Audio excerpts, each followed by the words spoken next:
राम कृष्ण हरी जय जय राम कृष्ण हरी, राम कृष्ण हरी जय जय राम कृष्ण हरी, राम कृष्ण हरी जय जय राम कृष्ण हरी, राम कृष्ण हरी जय जय राम आणि शक्ती यापैकी शक्तीने जगामध्ये ज्या वेगवेगळ्या समस्या आहेत त्या समस्या सोडवण्यासाठी जे जे अवतार घेतलेले आहेत त्या सर्व अवतारांचं पूजन आपण या नवरात्रीच्या निमित्ताने करत असतो। आणि म्हणून आपण आज स्त्री शक्तीचं जागर करणारं असं संत जनाबाईंचं जो 176वा अभंग आहे त्या अभंगाचं निरूपण करण्याचा प्रयत्न या आजच्या प्रवचन सेवेमध्ये आपण करणार आहोत। हा संत जनाबाईंचा जो अभंग आहे हा अभंग प्रथमतः हा अभंग काय आहे तो आपण पाहूया। श्री जन्म मनोनी न व्हावे उदास, साधू संता ऐसे केले जन, संतांचे घरची दासी मी अंकलिकी, विठोबाने दिली प्रेम कळा, विदुर सात्विक माझिया कुळीचा, अंगीकार त्याचा केला देवे, न विचारिता कुळ गणिका उद्धरिली, नामे सरती केली तिन्ही लोकी, ऋषींची कुळी उच्चारिता जेने, स्वर्गावरी तेने वस्ती केली, नामयाची जनी भक्तीने सादर, माझे ते साचार विटेवर। असा हा 4 चरणांचा अभंग आहे। या 4 चरणामध्ये पहिल्या चरणामध्ये संत जनाबाई म्हणतात, श्री जन्म म्हणून न व्हावे उदास, साधू संताईसे केले जन। श्री जन्म म्हणून न व्हावे उदास, मुळात संत जनाबाई ज्या वेळेला श्री जन्म म्हणून न व्हावे उदास असं जेव्हा म्हणतात त्यावेळेला आपल्याला त्या काळातल्या संदर्भाचा विचार केला पाहिजे। संत जनाबाईंचा काळ म्हणजे संत नामदेवांचा काळ, संत ज्ञानेश्वरांचा काळ, म्हणजे 12व्या शतकातला काळ। आपण थोडस 50 वर्ष मागे गेलो तर आपण आपल्या समाजामध्ये, भारतीय समाजामध्ये स्त्रीचं काय स्थान होतं हे आपल्या सगळ्यांना माहिती आहे की स्त्री शिक्षण जे आहे ते मुळात स्त्री शिक्षणाची जी सुरुवात झाली ती या मागच्या शतकामध्ये झाली। आणि स्त्री ही घरामधील चूल सांभाळणं, मूल सांभाळणं, घरातली कामं करणं, उंबरठ्याच्या बाहेर न येणे, जिच्या हाती पाळण्याची दोरी ती जगाची उद्धारी, अशा पद्धतीचं स्त्रियांचं स्थान जे आहे ते आपल्या समाजाने नेमून दिलेलं की स्त्रीने काय करायचं तर घरामध्ये राहायचं, मुलांचं सांभाळ करायचा, सगळ्यांच्या भोजनाची व्यवस्था करायची आणि त्या पलीकडे तिला काही अस्तित्व हे तिने जाणवू द्यायचं नाही। हेच तिचं इति कर्तव्य। म्हणजे आयुष्यभर फक्त घरासाठी आपण राबत राहायचा, रांधावाडा उष्टी काढा एवढं काम तिने करत राहायचं। याच्या पलीकडे तिने कुठल्याही अपेक्षा करायच्या नाही, कुठल्या इच्छा व्यक्त करायच्या नाही, कुठल्या महत्वाकांक्षा धरायच्या नाही, शिक्षणाकडे तिनं पाहायचं नाही, कुठल्याही प्रकारचं सुख असावं, समृद्धी असावी अशा प्रकारची अपेक्षा करायची नाही। विहिरीचं पाणी जे ते शेंगायचं, डोक्यावरती हंड्यावर हंडे ठेवून ते पाणी आणायचं, सगळ्यांचे कपडे धुवायचे, एवढं करून शेतीची कामं करायची। त्यावेळेला गॅस नव्हते, कुठल्याही प्रकारच्या घरात सुविधा नव्हत्या, चुलीच्या समोर बसायचं, ओली लाकडं त्या चुलीमध्ये टाकायची, धुराने भरलेला स्वयंपाक घरामध्ये 12-12, 13-13, कित्येक वेळेला 20-20, 25-25 माणसांचा स्वयंपाक करायचा। आणि अशा पद्धतीने संपूर्ण दिवसभर स्वतःला त्या धुरकटलेल्या त्या स्वयंपाकघरामध्ये कोंडून घ्यायचं आणि आपलं जे जीवन आहे ते अशा पद्धतीने व्यतीत करायचं। ही परिस्थिती 50 वर्षापूर्वीची परिस्थिती आपण विचार करतोय 12व्या शतकातला. 12व्या शतकातला आपण विचार करतोय. जर मागच्या 50 वर्षापूर्वी स्त्रीची अवस्था ही असेल की जिला सकाळी उठल्यापासून अंगणामध्ये सडा सारवण करण्यापासून तर गाईच्या गोठ्यामध्ये शेण काढण्यापासून तर घरातल्या बरं त्यावेळेला काही 1 मूल 2 मूल असं नव्हतं. एका स्त्रीला 5-5 7-7 मुलं असायची.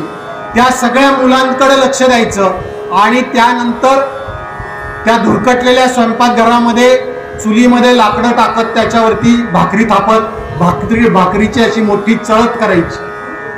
अशा प्रकारचं वातावरण हे 50 वर्षापूर्वी होतं. त्यावेळेला संत जनाबाई एका खेड्यामध्ये जन्माला आल्या. त्या जन्माला आल्यानंतर त्यांची आई वारली, म्हणजे माई विना लेकरू, आणि वडील जे आहेत त्यांची अत्यंत दारुण गरिबीची परिस्थिती. आणि अशा परिस्थितीमध्ये वडिलांनी संत नामदेवांच्या वडिलांच्या पदरी या मुलीला टाकली आणि तुमची दासी म्हणून हिला सांभाळा म्हणून संत नामदेव यांच्या घरामध्ये म्हणजे पंढरपूरला जनाबाई या दासी म्हणून राहिला. अशी बाई म्हणते की जिला जन्मानंतर लगेच दास्यत्व पत्करावं लागलं, दुसऱ्याच्या घरामध्ये दासी म्हणून तिला आयुष्य काढावं लागलं. अशी दासी काय म्हणते आहे की स्त्री जन्म म्हणून न व्हावे उदास, की तुम्हाला स्त्री जन्म मिळालेला आहे, तुमच्या नशिबी मुलांचा सांभाळ करणं, मुलांना जन्म देणं, मुळात मुलांना जन्म देणं ते त्यावेळेला ज्या वेळेला कोणत्याही दवाखान्याच्या सोयी नव्हत्या, ग्रामीण भागामध्ये सुईण असायची. ती सुईण कुठल्या तरी अंधाऱ्या एखाद्या खोलीमध्ये तिला आपण बाळंतणीची खोली म्हणायचो, अशा खोलीमध्ये मुलांना जन्म द्यायची. कित्येक वेळेला बाळ तरी मरायची नाही तर ती बाई तरी मरायची.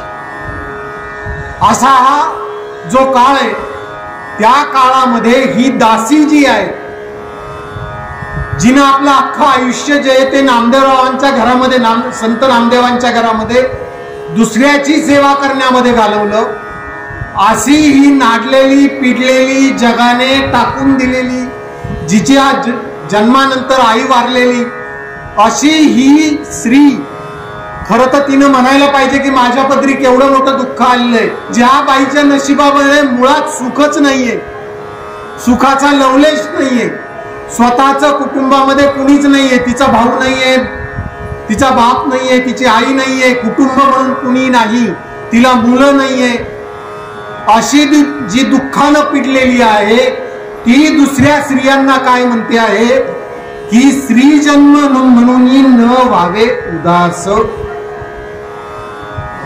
म्हणजे बघा की त्या माऊलीची मानसिक क्षमता किती जबरदस्त असेल की अशी ही पिडलेली नाडलेली स्त्री, दुसऱ्याच्या घरी दासत्व करणारी स्त्री, गुलाम असलेली स्त्री आपल्या स्त्री वर्गाला सांगते की स्त्री म्हणून तुम्ही जन्म घेतलेला आहे पण तुम्ही उदास होऊ नका. आणि हा जो गुण आहे, ही जी वृत्ती आहे, ही वृत्ती स्त्रियांमध्ये मुळात असत.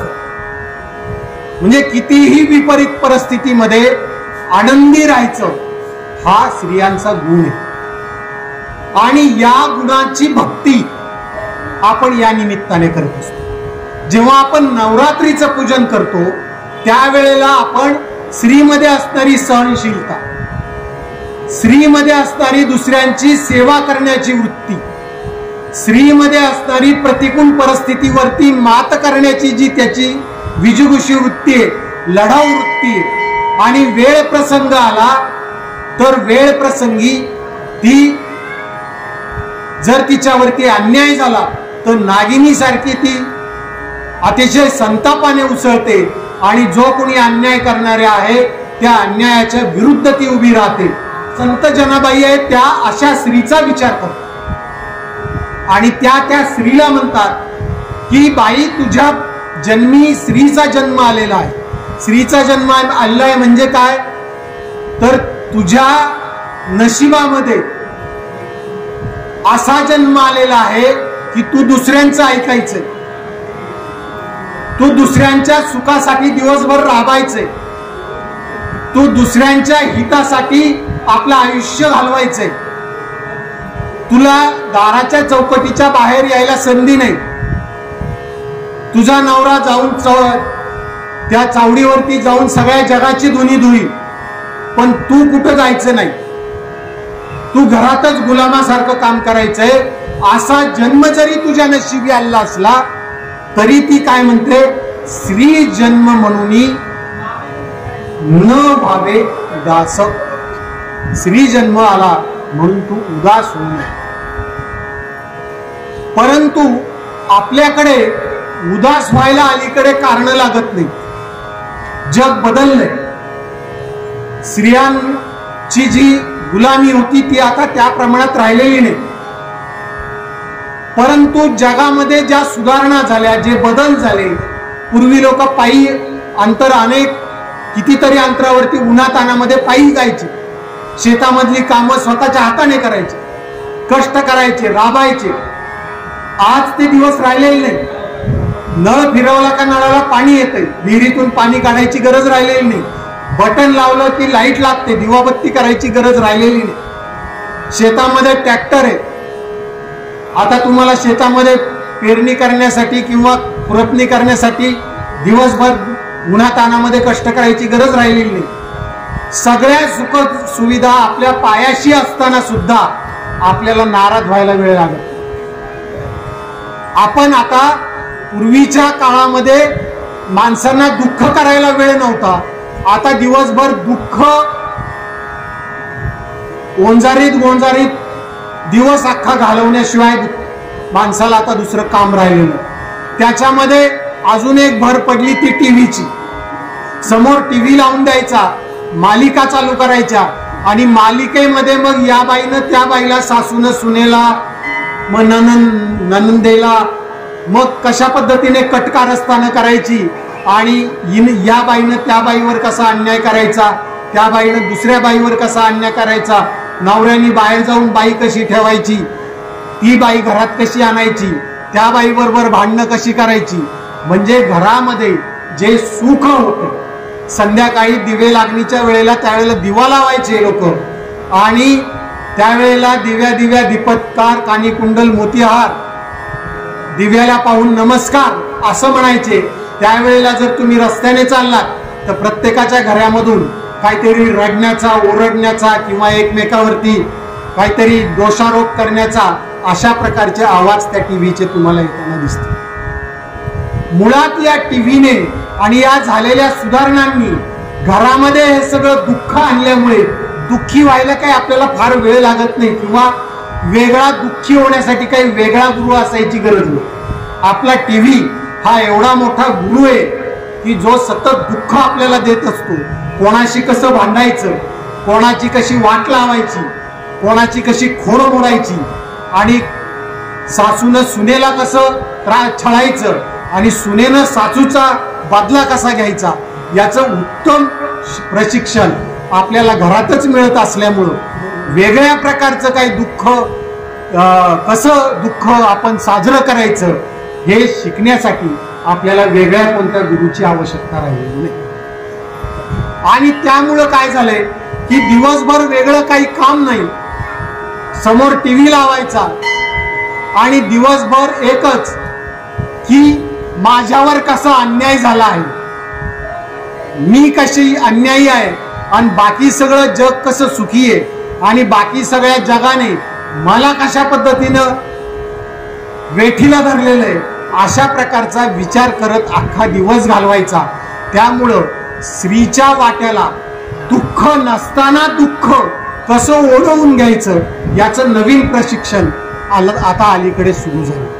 आणि त्यामुळं सगळ्या घरामध्ये बंगला आहे, गाडी आहे, पोरांना नोकऱ्या आहेत, सुना घरामध्ये आहेत, नातवा घरामध्ये आहेत, पण त्या सगळ्यामध्ये रमण्यासाठी जे लागतं ते राहिलेलं नाही. म्हणजे आजीबाईला नातवाला खांद्यावरती घेऊन खेळायला सुद्धा आता तिला वाटतं की मीच का सांभाळायचं. पूर्वीच्या काळी एक आजी 10 लेकरांना घेऊन बसायची आणि त्या 10 लेकरांना कुठं गोष्टी सांगायची, कुठं काहीतरी करायची, एखाद्याच्या पाठीमध्ये धापाटा टाकायची, दुसऱ्याला उचलून घ्यायची आणि अख्खा दिवस त्या आजीचा त्या लेकरांना सांभाळण्यामध्ये जायचा. पण आता अख्खा दिवस हा उन्ह धुणं काढणं, याची टीका करा, त्याची हे करा, शेजारीने आली तर तिच्याकडे सुनेचे गाराणे करा, सुनेची मैत्रीण आली की सासूचे गाराणे करा, अशा पद्धतीने टीका टिप्पणी कार्यामध्ये अख्खा दिवस जातो. जर आपण दिवसभर दुःखाचाच विचार करणार असू तर मग आपल्यामध्ये उदासीनता काय येणार नाही. आणि मग अशा प्रकारची उदासीनता आली की मग आपलं मन लागत नाही, मग दिवसभर दुःखी राहतंय, मग ब्लड प्रेशर वाढतं, मग ब्लड प्रेशर वाढलं की मग चक्कर यायला लागती, मग चक्कर यायला लागली की मग काय करायचं, डॉक्टरकडं, मग पैसे घालवा, चांगलं अन्न खाण्याऐवजी गोळ्या खा, दिवसभर गोळ्या खायच्या आणि परत दिवसभर कोणाची तरी टीका टिप्पणी करत बसायचं, दुःख गोंजारत बसायचं आणि मग हे दुःख गोंजारण्यामुळं अजून दुःख ओढवून घ्यायचं, अजून बीपी वाढून घ्यायचा, अजून गोळ्यांची पावर वाढवायची. हे जे दुष्टचक्र आहे, या दुष्टचक्रामध्ये आपण सगळेजण अडकलेलो आहोत. आणि म्हणून संत जनाई म्हणते की स्त्री जन्म म्हणून न व्हावे उदास. हे जे दुष्टचक्र आहे, हे दुष्टचक्र आपलं तुटतच नाही, आपण दिवसभर त्या चक्रामध्ये फिरत बसतो. याच तुम्हाला सांगतोय का, मानसशास्त्रज्ञांनी असं सांगितलेलं आहे की तुमचं दिवसभर मन कसं असतं, तर तुम्ही ज्या 5 लोकांबरोबर बोलता, तुमच्या बरोबर जी 5 लोक आहेत, त्या 5 लोकांबरोबर तुमचा संवाद ज्या पद्धतीने होतो, त्या 5 लोकांच्या संवादावरून तुम्ही आनंदी आहात की दुःखी आहात, का तुम्ही संतापलेले आहेत का रागवलेले आहेत, की तुमच्यामध्ये द्वेष आहे, तुमच्यामध्ये काम आहे का क्रोध आहे का मद आहे का मत्सर आहे, हे त्या तुमच्या आजूबाजूला राहणाऱ्या 5 लोकांवरती ठरतं. ही तुमच्याशी संवाद करणारी 5 लोक जी आहे, ती 5 लोक जर देवाधर्माचा विचार करत असतील, ते जर संत तुकोराम महाराजांचा विचार करत असतील, ते ज्ञानदेवांचा विचार करत असतील, तर तुम्ही आध्यात्मिक. ते जर ज्ञानाचा विचार करत असतील, ते जर तत्वज्ञानाचा विचार करत असतील, ते जर पसायदानाचा विचार करत असतील, तर तुम्ही ज्ञानी व्हाल. ते जर सुखाचा विचार करत असतील, ते जर आनंदाचा विचार करत असतील, ते एकमेकांशी आपलं सुख वाटत असतील, तर तुम्ही सुखी व्हा. पण आपल्या बाबतीत काय घडतंय, सकाळपासून आपण वेदना ज्या आहेत, पूर्वीच्या काळी ती घुटी असायची, आपण सहान घ्यायचो, त्या सहाण्यावरती घुटी अशी घासायची आणि ती बाळाला द्यायची. ती घुटी जर चांगली असेल तर बाळ गुटगुटीत व्हायचं आणि घुटी जर चुकली तर बाळ आजारी पडायचं. आपली जी दिवसभर आपण सहाण्यावरती जी घुटी घासतोय, मुळात ती घुटी चुकीची. त्या घुटीमध्ये मद आहे, मत्सर आहे, त्या घुटीमध्ये द्वेष आहे, त्या घुटीमध्ये दुःख आहे. ती जर आपण रोज उबाळून घेत असू तर आपल्या वाट्याला दुःख आल्याशिवाय, आणि मग आपण काय करतो, हिच्यामुळं हे झालं, तिच्यामुळं ते झालं, आमक्याने अमुक केलं म्हणून असं झालं, तमक्याने तमुक केलं म्हणून असं झालं. मुळात एक लक्षात ठेवा की आपल्या वाट्याला येणारं सुख, आपल्या वाट्याला येणारं दुःख, हे आपण कोणत्या प्रकारची घुटी दिवसभर घासतो यावरती अवलंबून असतं. कुणीही कोणाला सुख देत नाही आणि कुणीही कोणाला दुःख देत. तुमच्याशी बोलणारी जी माणसं आहेत त्या माणसांबरोबर तुमचा होणारा संवाद, मग ती माणसं ही समक्ष समजा मी आणि तुम्ही बसलेलो आहे असं असेल, किंवा मी फोनवरती कोणाशी बोलत असेल, किंवा मी टीव्हीतल्या माणसांचा संवाद ऐकत असेल, म्हणजे तो संवाद हा प्रत्यक्ष संवाद असलाच पाहिजे असं, तो संवाद हा अप्रत्यक्ष असला आणि तो अप्रत्यक्ष संवाद हा दुःखाने भरलेला असेल तर तुमच्या वाट्याला दुःखच आहे. या दुःखाची जी कारण आहेत ना, मी सांगतो की दिवसभर ऊसतोडी करणारी जी बाई आहे, की ज्या बाईला दिवसभर ऊस तोडावा लागतो आणि तोडलेल्या ऊसाची मुळी बांधून ती त्या ट्रक मध्ये भरावी लागते, ती सुद्धा आनंदी असते.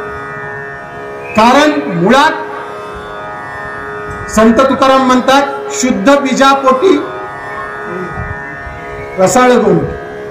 तुम्ही तुमच्या मनामध्ये विचार करण्याचं बीज कोणतं पेरलंय?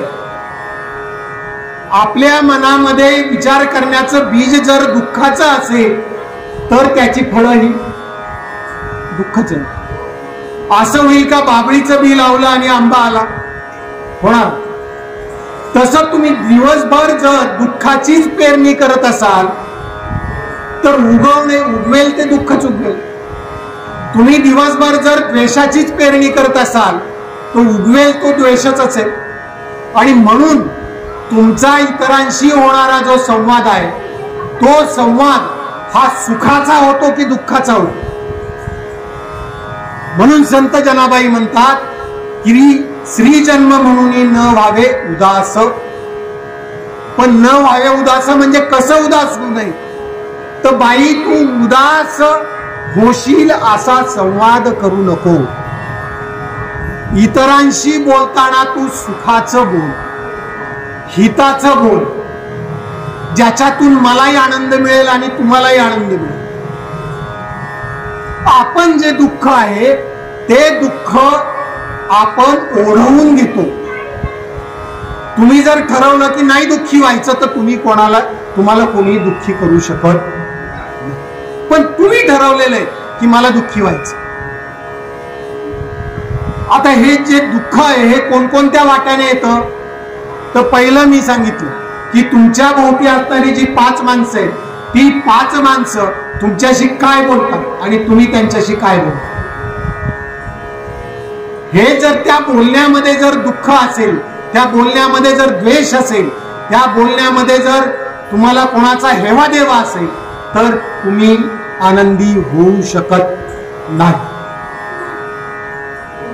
त्याच्यामुळे तुम्ही स्वतःच्या संवादाकडे लक्ष द्या की मी जेव्हा एखाद्या माझ्या घरातल्या किंवा शेजारीनबाई किंवा कुणी आलं तर त्याच्याशी माझा होणारा संवाद चांगला असतो. बरं, त्या संवादामध्ये तू वाईट आहे असं कधी नसतं. पण 2 माणसं एकत्र आली, आम्ही दोघं एकत्र आलो की हा कसा वाईट, त्याने कशा चुका केल्या, त्याच्या पुरीचं काय झालं, याच्या पोराचं काय झालं, याची पोरगी कोणाबरोबर गेली, त्याचं पोरगे कोणत्या पुरीला घेऊन पळालं. म्हणजे आमचा जो संवाद आहे तो संवाद हा नेहमी इतरांच्या वाईटाचा संवाद चालत असतो. आणि जेव्हा आतून वाईट येतं तेव्हा निसर्ग काय म्हणतो? निसर्ग म्हणतो की तुझ्या तोंडून जर वाईट येतं तर मग मी तुला चांगलं का देऊ. परमेश्वर काय म्हणतो की तू जर वाईटच बोलतोय, तुझ्या तोंडून जर जगाचं वाईटच येतंय तर मी परमेश्वर म्हणून तुला आनंद का देऊ. तू बाहेर जे टाकतोय ते जे बाहेर पडतंय मी तेच देणार आहे. नाकामध्ये आपण हवा घेतो तर नाकातून हवाच जाणार आहे. ग्लासाने आपण पाणी पितो तर आपल्या लघवी वाटे पाणीच जाणार आहे. जे आत घ्याल ते बाहेर पडेल. जर तुम्ही दुःखच आत घेणार असाल तर दुःखच बाहेर पडणार, किंवा बोलण्यातून जर दुःख बाहेर पडणार असेल तर आतमध्ये दुःखच जाणार. त्याच्यामुळे आपण आपला संवाद कसा होतो ह्याच्यावरती आपलं लक्ष द्यायचं. जनाबाई ज्या म्हणतात की श्री जन्म म्हणून न व्हावे उदास. जर तुम्हाला उदास व्हायचं नसेल तर आपला स्वतःचा संवाद कसा होतो दिवसभर त्याच्यावरती आपलं लक्ष असलं पाहिजे. आपण कित्येक वेळेला आपल्याला जग जे आहे, खरं तर परमेश्वराने जग हे इंद्रधनुष्यासारखं बनवलेलं आहे. त्याच्यामध्ये काळा रंग आहे, त्याच्यामध्ये पांढरा रंग आहे, त्याच्यामध्ये लाल रंग आहे, त्याच्यामध्ये हिरवा रंग आहे. तसंच माणसं अनेक प्रकारची बनवलेली. काळा माणूस आहे, गोरा माणूस आहे, नाक मोठा असलेला माणूस आहे, नाक चपटा असलेला माणूस आहे. सगळ्या प्रकारची विविधता बनवलेली. हिरवी झाडं बनवलेली आहेत, लाल फुलं बनवलेली आहेत, छोटे भूमी कीटक बनवलेली आहेत, हत्तीसारखा धिप्पाड प्राणी बनवलेला आहे. परमेश्वराने सगळं बनवलेलं आहे. आम्ही त्यातलं काय घेतो? आम्हाला जर काळा आणि पांढरा एवढे दोनच रंग दिसत असतील, हा वाईट आणि तो चांगला, एवढंच जर आम्हाला कळत असेल, आम्हाला माणसामधलं चांगलं पण दिसतच नसेल, चांगुलपणा दिसणारच नसेल, तर आमच्या वाट्याला सुख येण्याची शक्यता नाही. त्यामुळे आम्ही जे उदास होतो त्या उदासीचं हे एक कारण असतं की काळ्या आणि पांढऱ्या रंगाच्या मध्ये लाल आहे, हिरवा आहे, पिवळा आहे, निळा आहे, जांभळा आहे, ते सगळे रंग आम्हाला दिसले पाहिजे.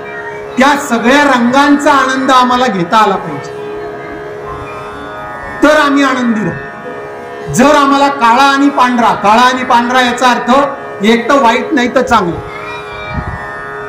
म्हणजे आपल्या घरामध्ये असणारी जी माणसं आहे ती माणसं सगळी चांगली 100% असू शकतील का? त्या माणसांमध्ये काही दोष असणार आहे? किंवा सगळी माणसं ही एकदम वाईटच असतील का? जरी ती वाईट असली तरी त्यांच्यामध्ये काही चांगले गुण असणार. आपण काय पाहतो, आपल्या नजरेला काय पडतं, जसं आपण काय ऐकतो तसं आपण काय पाहतो. आपल्याला अलीकडे तर काय झालंय, रात्रपर्यंत जागायचं, सकाळी लवकर उठायचं नाही. सूर्य उगवलेला पाहत नाही आपण, पाखरं उडालेली पाहत नाही आपण. आपल्याला त्या मोबाईलने एवढं त्या सगळ्यामध्ये गुरफटून टाकलेलं आहे की आपल्या आजूबाजूला झाडं आहेत, फुलं आहेत, वेली आहेत, आपल्या आजूबाजूला पाखरं आहेत, आपल्या आजूबाजूला निसर्ग आहे, हे पाहायला सुद्धा आपल्याला नजर राहिली नाही. हे पाहण्याची वृत्ती राहिली नाही. हे पाहण्यासाठी जे आपल्याला एक चैतन्य असावं लागतं ते चैतन्य राहिलं नाही. मग जर तुमच्या आत चैतन्य नसेल तर बाहेरून चैतन्य कसं येईल? आतमध्ये जर चैतन्य नसेल तर बाहेरून चैतन्य कसं येईल? शेवटी परमेश्वर कुठे आहे? तर परमेश्वर काही बाहेर नाहीये, परमेश्वर तुमच्या मध्ये आहे. तो चैतन्य रूपाने आतमध्ये, आपण त्याला आत्मा म्हणतो. तो आपला आत्मा शुद्ध असेल, ते चैतन्य जर आनंददायी असेल, ते जर चैतन्य हे आनंदाने भरलेलं असेल, उत्साहाने भरलेलं असेल, ते चैतन्यामध्ये जर ऊर्जा असेल तर ती ऊर्जा तुमच्या मनामध्ये येईल, त्याच्यानुसार तुमची मनस्थिती होईल. आणि जर आतूनच चैतन्य निर्माण होणार नसेल तर तुम्हाला गोळ्या या खाव्याच लागणार. मग तुम्ही उदास होणारच, मग तुम्हाला वाईट. बरं, आपण इतकं भयंकरीकरण करतो ना की एवढीशी छोटी गोष्ट घडली आपल्या बाबतीमध्ये, म्हणजे आपण छोट्या क्षुल्लक दुःख आहे, क्षुल्लक दुःख, पण या क्षुल्लक दुःखाचं आपण एवढं भयंकरीकरण करतो, आपण खूप ते दुःख मोठं करतो. ते साधं उदाहरण सांगतो की नवऱ्याने आंघोळ केली आणि ओला टॉवेल गादीवरती ठेवला. काय क्षुल्लक गोष्ट आहे ती? ओला टॉवेल गादीवरती त्या उचलायचं आणि ठेवून द्यायचं, किती वेळ लागेल त्याला? पण त्याच्यावरून तासभर दुःखी कोण झालं? ओला टॉवेल ठेवून गेलेला नवरा गेला निघून. तासभर कोणाच्या डोक्यामध्ये दुःख? बाईच्या डोक्यात.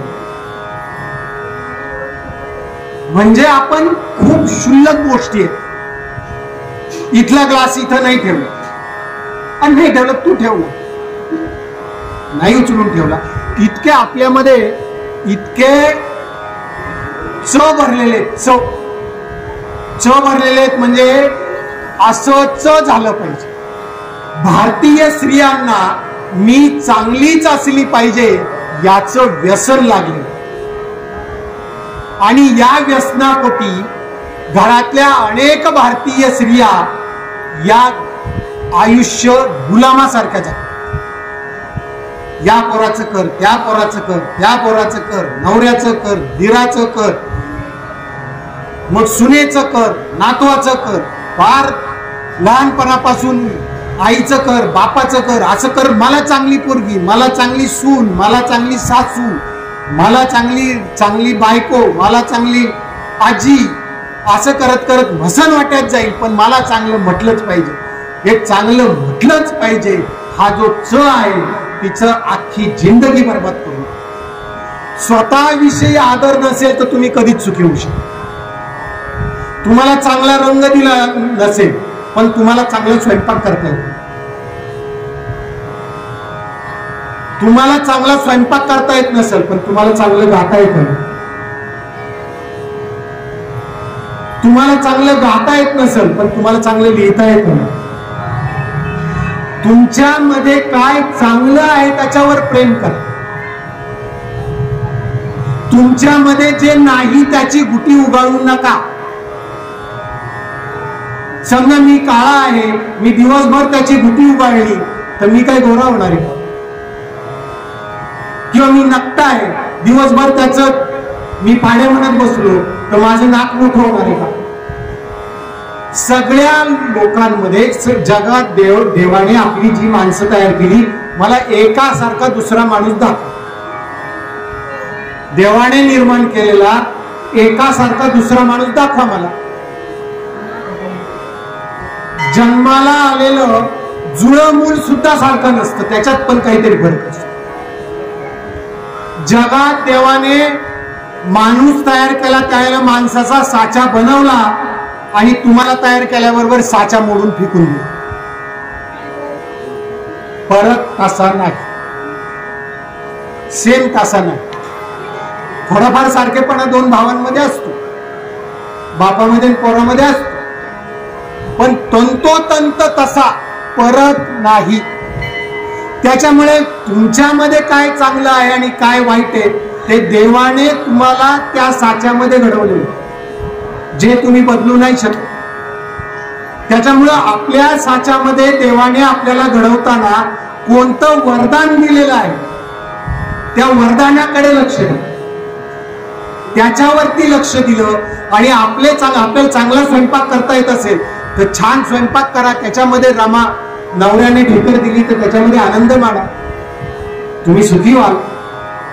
चांगलं गाता येत असेल तर वेळ मिळाला तर चांगलं गा. चांगलं वाचता येत असेल तर वाचा, लिहिता येत असेल तर लिहा. आणि आपल्याला आपल्या आयुष्याचे टप्पे कळले पाहिजे. मला एक सांगा, आता तुम्हाला म्हटलं, आता बाबांना मी म्हटलं की तुम्ही उड्या मारा, तर बाबा उड्या मारतील का? या लेकराला म्हटलं उड्या मारतो तो उड्या मारील का नाही? त्या त्या वयाचं लक्षण असतं, त्या त्या वयातली लक्षणं स्वीकारा. म्हणजे मी 50 वर्षाचा झालोय आणि 50 वर्षाचा झाल्यावरती मला वाटतं की अरे कुणीच लेडीज माझ्याकडे पाहत नाही. अरे कसा पाहिजे, तू झाला ना 50 वर्षाचा, केस झाली तुझी पाहिजे, तुझ्याकडे कोण पाहायला नको. पण सासूला वाटत असतं की मी म्हातारी झाले, सुनबाई आले, पण स्वयंपाक घर मीच सांभाळ. नाही सांभाळता येणार तुला, वय संपलं. वयापरत्वे झालेले बदल स्वीकारावे लागतात. या पोराला सांगितलं किंवा त्या पोराला सांगितलं की तू भजन करत बसतो, करणार आहे का? बरं, नाही केल्याने त्याचं काय बिघडणार आहे का? पण आता बाबांना सांगितलं तुम्ही देवधर्म करायचं नाही, भजन करायचं नाही, बाबांचा दिवस जाईल का? मग तुम्ही जर म्हातारे झाले आहात आणि तुमचं देवात मन रमत नाहीये तर तुम्ही दुःखी होणारच. त्या त्या वयाची वैशिष्ट्य आहे. म्हातारे झाल्यामुळे नंतर तुमची गात्र ही शिथिल होणारच. तुम्हाला जेवता येणार नाही, तुम्हाला ऐकू येणार नाही. स्वीकारायला पाहिजे. देवाने दिलेला प्रत्येक दिवस हा देवाचा प्रसाद असतो. मी इथं बोलतोय, रोडवरती गेल्यावरती मी जगेल का मरेल कोणाला माहितीये का? आता मी घेतलेला श्वास, आयुष्य म्हणजे काय? आयुष्य म्हणजे 2 श्वासातलं अंतर. आईच्या गर्भातून बाहेर आलं आणि पहिला श्वास घेतला आणि अटॅक आला आणि शेवटचा श्वास सोडला. हे 2 श्वास, पहिला आणि शेवटचा श्वास. आता हा श्वास कधी बंद होईल काही कोणाचं लिहून ठेवलं, त्याला वय लिहिलेलंय. त्या इस्रायलमध्ये, गाझामध्ये हजारो माणसं मरतायत. फार संपत्ती कमवली त्यांनी, प्रचंड संपत्ती कमवली, कष्ट केले, खूप पार कंजूसपणा केला, इमारती बांधल्या, शेतीवाडी घेऊन ठेवली, दुकानं घेतली. काय वाच 8 दिवसापूर्वी त्यांना वाटत होतं आपले अहो भिकाऱ्यासारखे दुसऱ्या देशाला म्हणताय की आम्हाला तुमच्या देशात घ्या, आणि दुसरे देश म्हणतायत की आम्ही एक वेळ खायला देऊ पण आमच्या देशात नाही. तुम्हाला लोक आत येऊ देत नाही, ही अवस्था आहे तुमची. तुमच्या आयुष्यामध्ये केलेली मर्म ही कोणत्या क्षणी नष्ट होईल? आता श्वास चाललाय, बाहेर जाऊन तो श्वास बंद होईल माहित नाही. त्यामुळे देवाने दिलेला प्रत्येक दिवस हा देवाचा प्रसाद आहे. तो प्रसाद ज्या भक्तिभावाने खातो, ज्या आनंदाने खातो, त्या आनंदाने आणि त्या भक्तिभावाने जो आलेला दिवस घालवतो तो आनंदी भाव. आणि म्हणून संत जनाबाई म्हणतात, श्री जन्म म्हणून न व्हावे उदास, साधू संता ऐसे केले जनी. विठ्ठलानं काय केलं तर श्री जन्म म्हणून मला जी काही संकट दिली आहे, संत जनाबाई म्हणतात जिची आई वारलेली आहे, जिच्या वडिलांनी तिला दासी म्हणून देऊन टाकलेलं आहे, तिला कितीतरी दुःख आहे, आणि ती काय म्हणते की मला उदास होऊ नये म्हणून काय केलं तर साधू संता ऐसे केले जनी. साधू संतांनी असं काही देऊन ठेवलंय आम्हाला की ज्याच्यामुळे तुम्ही दुःखी होणार. आपल्या सगळ्यांना साधू संताने, पांडुरंगाने, आईने, माईने, देवीने हे वरदान दिलेलं आहे की ते घे बाबा, तू दुःखी नाही होणार. पण आमची हाडाची काढ झाली आणि भसणवाट्यात निम्म्या गावऱ्या गेल्या तरी पांडुरंगाचं नाव आमच्या तोंडात येणार नसेल, मग आम्ही दुःखी होणारच. पांडुरंगाने तुमची सोय केली ना, तुम्हाला संकट आलं काय म्हणता तुम्ही, तुमच्यावर आभाळ कोसळलं काय म्हणता तुम्ही, तुम्ही म्हातारे झाले काय म्हणता तुम्ही, तुमचा जीव जायला लागला काय म्हणता तुम्ही, कोणाचं नाव घेता? आणि ते नाही घेतलं तर दुःखाशिवाय काहीच मिळणार नाही. म्हणून संत जनाबाई म्हणते की श्री जन्म म्हणून न व्हावे उदास, साधू संत ऐसे केले जनी. लोकांसाठी साधू संतांनी हे करून ठेवलंय. जगद्गुरु तुकारायांनी अभंग लिहून ठेवले, गाथा लिहून ठेवली, माऊलींनी ज्ञानेश्वरी लिहून ठेवली, नामदेवांनी अभंग लिहून ठेवले. कोणासाठी? तुमचं माझं आयुष्य. नवरात्री कोणासाठी? रक्षाबंधन कोणासाठी? बैलपोळा कोणासाठी? दिवाळी कोणासाठी? होळी कोणासाठी? श्रावण महिना कोणासाठी? येणारी थंडी कोणासाठी? पडणारं ऊन कोणासाठी? पडणारा पाऊस कोणासाठी? पांडुरंगाने देवानं एवढं दिलंय ना तुमच्या सुखासाठी.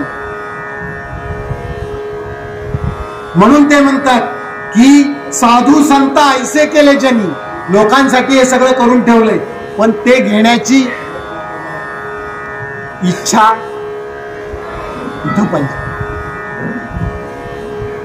इथंच इच्छा नसेल तर मग तुम्ही सुखी कसे होणार? संताचे घरची दासी मी अंकली. मी संताच्या घरची दासी आहे. कोणाच्या घरची?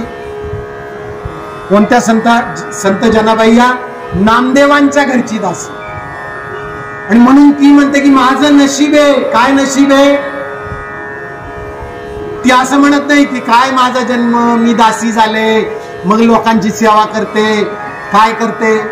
नाही, ती काय म्हणते, ती दासी आहे, पण ती म्हणते काय की संताचे घरची दासी मी अंकली, मी असहाय्य आहे, पण मला त्याचा अभिमान आहे. का? कारण मी कोणाच्या घरची दासी आहे? संताच्या घरची दासी.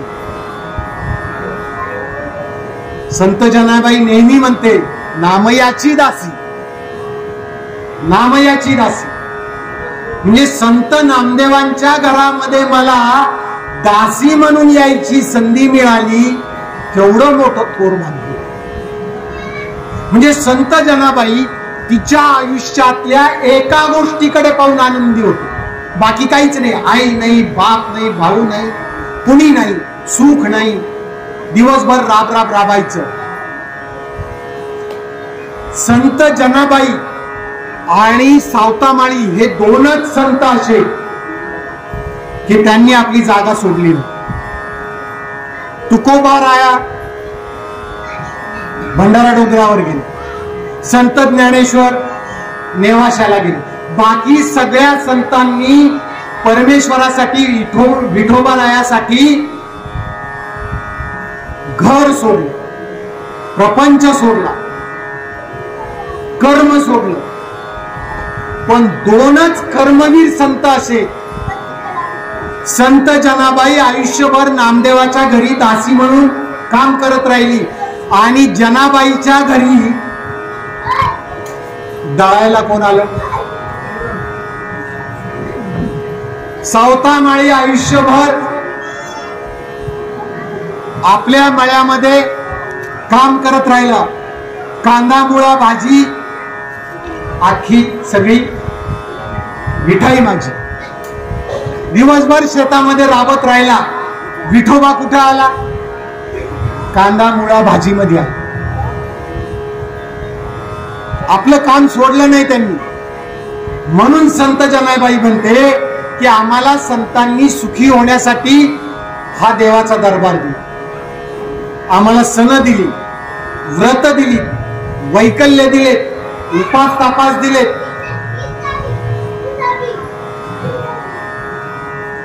देवाने हे निर्माण केलं कुणासाठी? आपल्या. पूर्वीच्या स्त्रिया बघा, सकाळी उठायच्या, शेणकूर करायच्या, अंगणामध्ये सडा टाकायच्या आणि रांगोळी करण्यामध्ये एवढ्या रममान व्हायच्या की त्या माऊलीच्या चेहऱ्याकडे रांगोळी काढताना पाहिलं तर केवढं सुख असायचं. आता सकाळी उठल्यावरती बाई काय करते? हातामध्ये मोबाईल घेते आणि कोणाचा काय मेसेज आला, त्याच्यामध्ये नंदीचा मेसेज आलेला असतो.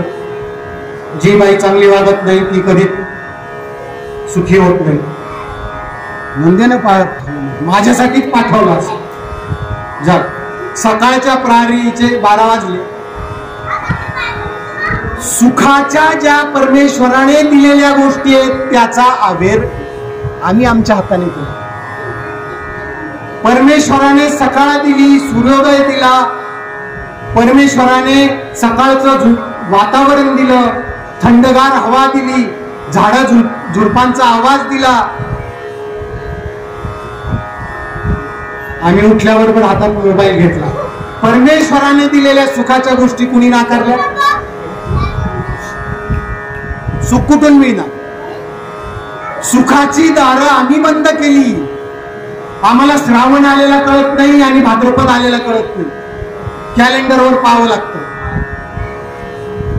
पूर्वीच्या काळी म्हातारी माणसं असायची, त्यांना एसटीवरची पाटी वाचता येत नसायची, पण ते म्हणायचे उद्या मृग नक्षत्र लागणार. निसर्गाशी जोडलेलं असायचं. देवाने दिलेला प्रसाद आनंदाने ते स्वीकारायचे. आपल्याला जर सुखी व्हायचं असेल तर संत जनाबाई म्हणतात की तुमच्यासाठी साधू संतांनी आणि परमेश्वरांनी सण दिले, व्रत दिली, वैकल्य दिली, अभंग दिले, गायी दिल्यात, वासरं दिलीत, लेकरं दिलीत, नातवं दिलीत. त्या सुखाचा आनंद, त्याचा आनंद. विठोबाने दिले प्रेम कळा. विठोबाने आम्हाला काय दिलं? प्रेम कळा दिली. तुम्हाला जर सुखी व्हायचं असेल तर तुम्हाला दुसऱ्यावर प्रेम करावं लागेल. मनामध्ये द्वेष ठेवून, मनामध्ये मत्सर ठेवून, मनामध्ये राग ठेवून तुम्ही सुखी होऊ शकत नाही. त्यामुळे जनाई म्हणते की विठोबाने दिली प्रेम कळा. कशासाठी दिली आहे? तुम्ही सुखी व्हावे म्हणून. आजोबाला काय दिली? नातवं दिली. कशासाठी दिली? आजोबा सुखी व्हावा म्हणून. नातवाला काय दिलंय? आजोबा दिला. का दिलाय? त्याला सुखी व्हावं म्हणून. बायकोला नवरा दिलाय. कशासाठी दिलाय? नवऱ्याला बायको दिली. कशासाठी दिली? देवाने ही रचना का केली? तुमच्या सुखासाठी केली. विठोबाने दिली प्रेम कळा. तुम्हाला प्रेम करता येतं का जगावरती? शेजारच्याने जर टू व्हीलर घेतली तर कुठून पैसा आणला? यानं नक्की काहीतरी ऑफिस मध्ये काळा वेळ केला असणार. अरे त्यानं गाडी घेतली, तो पेढा द्यायला आलाय, तो पेढा तुम्हाला गोड वाटणार. जर तुम्हाला दुसऱ्यावर प्रेम करता येणार नसेल तर तुम्ही सुखी होणं शक्य नाही. संत जनाबाई काय म्हणतात की विठोबाने दिली प्रेम कळा. तुम्ही विठोबाने दिलेला प्रसाद, विठोबाने प्रसाद आणून दिला नाही तुम्हाला. आता हे बाबा बसले, त्याला नातू दिला. विठोबाने दिला ना प्रसाद. कशासाठी दिला? अरे बाबा, आजोबा तुमचं आयुष्य चांगलं सुखी जावं म्हणून दिला ना. तुम्ही काय केलं? ते मीच सांभाळायचं का? विठोबाने दिलेला प्रसाद काय केला तुम्ही? झिडकारला. आणि देवाने दिलेला प्रसाद झिडकारल्यावरती देव तुम्हाला कसा सुखी ठेवेल? देव कसा सुखी ठेवेल? त्यामुळे विठोबाने दिली प्रेम कळा, ती नीट सांभाळा. जो दिवस दिलाय, जो नातू दिलाय, जी बायको दिली, जो नवरा दिलाय, जी पोरं दिली, जो धर्म दिलाय, जे उपास तापास दिले, जे सणवार दिले, ते नीट सांभाळा. तुम्ही सुखी व्हाल. दिवसभर ते मोबाईलचं डबडं घेऊन या सगळ्या सुखाचा आणि विठोबाने दिलेल्या प्रसादाला जर तुम्ही फेकून देत असाल तर तुमच्या पदरी दुःख आल्याशिवाय राहणार नाही. विदुर सात्विका माझी या कुळीचा. विदुर, महाभारतातला विदुर तुम्हाला सगळ्यांना माहिती असेल. अंबालिकेचा पुत्र, दासी पुत्र होता विदुर. पण महाभारतातला सगळ्या गोष्टी करणारा आणि सगळ्यात हुशार माणूस श्रीकृष्णानंतरचा कोण असेल तर तो विदुर सुद्धा कोणाच्या कुळातला? संत जनाबाई म्हणते की विदुर आमच्या कुळातला आहे. का? कारण विदुर सुद्धा दासीचा पुत्र आहे आणि मला सुद्धा इथे दासी म्हणून राहावं लागतंय. पण विदुर दासीचा पुत्र असून सुद्धा त्याच्या नशिबामध्ये श्रीकृष्णानंतरचं ची विद्वत्ता दिली आणि माझ्या नशिबामध्ये नामदेवाच्या घरी दासीत्वाचं काम, संताच्या घरी दासीत्व दिलं. हा प्रसाद मला देवाने दिलेला.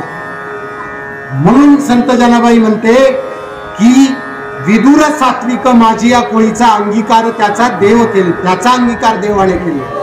न विचारिता कुळ गणिका उद्धरिली. गणिका ही वेश्या, गणिका ही वेश्या. एक दिवस तिच्या गावामध्ये संत कबीर आले आणि त्या संत कबीराचं कीर्तन ऐकलं आणि त्या कबीराची ती शिष्या झाली आणि तिला पांडुरंगाने तिचा उद्धार केला. कुणाचा? वेश्येचा. वेश्या ही पाप कर्म करते की नाही? क्षणोक्षणी पाप कर्म करते. परपुरुषाची तिचा संग होतो. आपलं पोट भरण्यासाठी 5-5 मिनिटाला पुरुष बदलतो. इतकं पाप करून सुद्धा विठ्ठलाने तिचा उद्धार केला. का केला? कारण तिनं पांडुरंगाशी विलीन झाली. तिला परमेश्वराने दिलेला प्रसाद तिने स्वीकारला, तिनं तिच्या सुखाचा मार्ग शोधला. ऋषीचे कुळी उच्चारिले जेने, स्वर्गावरी तेने वस्ती केली. ज्यानं ज्यानं परमेश्वराचं, ऋषींचं कुळ जे आहे त्याचा उच्चार केला, ज्याने ज्याने देवीची सेवा केली, ज्याने ज्याने विठ्ठलाची सेवा केली, ज्याने ज्याने पांडुरंगाची सेवा केली, त्या सगळ्यांसाठी स्वर्गावरी त्याने वस्ती केली. त्याची वस्ती कुठं होते? स्वर्गामध्ये. पण स्वर्गामध्ये वस्ती होण्यासाठी काय करावं लागतं?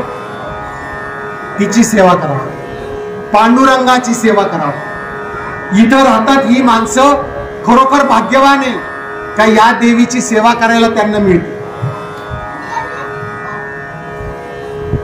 हे भाग्य चाकणमध्ये किती लोक आहे? लाखो लोक राहतात.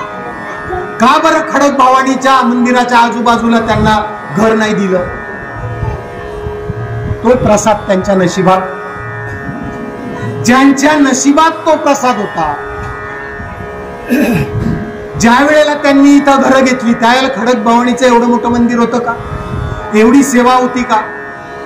पण त्यावेळेला बुद्धी दिली की तू इथं घर घे, तुझ्या हातून मला या माऊलीची सेवा करून घ्यायची. देव असा अजाणतेपणे तुम्हाला देतो. देवाने अजाणतेपणे दिलेला प्रसाद तुम्हाला जर घेता आला नाही तर ते तुमचं कर्म, त्याला आपण म्हणतो कपाळ करंटा म्हणतो. असा करंटेपणा जर आपण केला तर आपण सुखी होऊ का? नाही होऊ. आणि म्हणून जनाबाई म्हणते की ऋषीची कुळे उच्चारिली जेने, स्वर्गावरी तेने केली वस्ती. कुठं वस्ती होणार आहे तुमची? स्वर्गात वस्ती होणार. पण स्वर्गात वस्ती होण्यासाठी काय करायला पाहिजे?